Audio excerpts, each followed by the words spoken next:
Halo, di sini saya akan menjelaskan hubungan antara Omnibus Law dengan teori pembentukan identitas dan deception. Sebelumnya, perkenalkan nama saya Rusna Eva Linda dengan NIM 35/2019-041.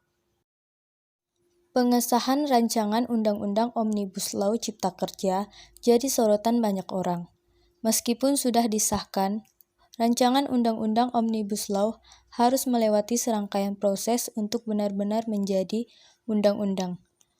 Omnibus Law adalah sebuah konsep yang menggabungkan secara resmi atau amandemen beberapa peraturan perundang-undangan menjadi satu bentuk undang-undang baru.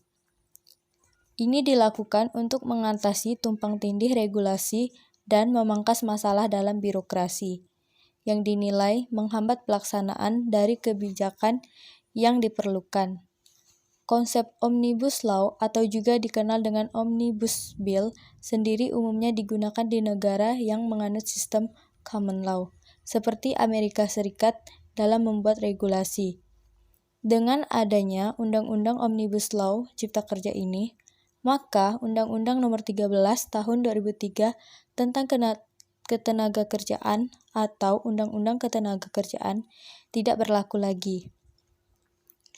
Undang-Undang Cipta Kerja ini terdiri atas 11 klaster pembahasan yang beberapa poin di dalamnya. Di antaranya, yang pertama ada penyederhanaan perizinan berusaha, yang kedua penyusutan investasi, yang ketiga ketenagakerjaan, yang keempat kemudahan dan perlindungan UMKM, yang kelima kemudahan berusaha, yang keenam dukungan riset dan inovasi, yang ketujuh administrasi pemerintahan, yang kedelapan pengenaan sanksi, yang kesembilan pengadaan lahan, yang ke-10 investasi dan proyek pemerintahan, dan yang ke-11 yaitu kawasan ekonomi.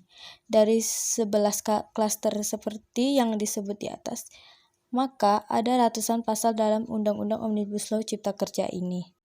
Sedangkan identitas muncul karena adanya sebuah simbol dan makna yang menciptakan sebuah interaksi. Interaksi sendiri merupakan hal yang penting untuk menciptakan identitas yang digunakan untuk menciptakan hal-hal baru ataupun mengembangkan hal-hal yang sudah ada. Melalui rancangan Undang-Undang Cipta Kerja Omnibus Law, pemerintah ingin membentuk sebuah inovasi baru dalam bidang pekerjaan yang ada di Indonesia. Pemerintah berupaya untuk mengembangkan undang-undang mengenai cipta kerja agar bisa mengatasi masalah tumpang tindih dan prosedur yang rumit yang dapat dipangkas. Melalui rancangan Undang-Undang Omnibus Law, pemerintah menciptakan harapan baru bagi masyarakat dalam membuka usaha dan menciptakan lapangan pekerjaan. Pemerintah juga berusaha untuk menciptakan investasi yang berkualitas. Deception sendiri memiliki makna manipulasi atau sebuah penipuan. Pada awalnya, Omnibus Law dianggap sesuatu yang merugikan para pekerja karena masyarakat kurang teliti dalam mencerna berita-berita yang tersebar. Kebanyakan masyarakat tidak mengulik informasi lebih dalam untuk mengetahui kebenaran dari isi Undang-Undang Omnibus Law ini, sehingga banyak mendapatkan penolakan dari masyarakat. Tapi, nyatanya Undang-Undang Omnibus Law ini mempermudahkan masyarakat dalam membuka usaha, dalam mengatasi masalah tumpang tindih, dan mengatasi prosedur yang rumit dalam membuka usaha.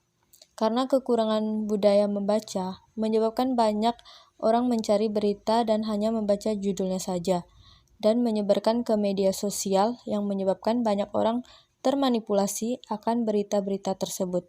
Oleh sebab itu, pentingnya untuk mencari informasi dari sumber-sumber terpercaya dan mencari kebenaran yang sebenarnya terlebih dahulu.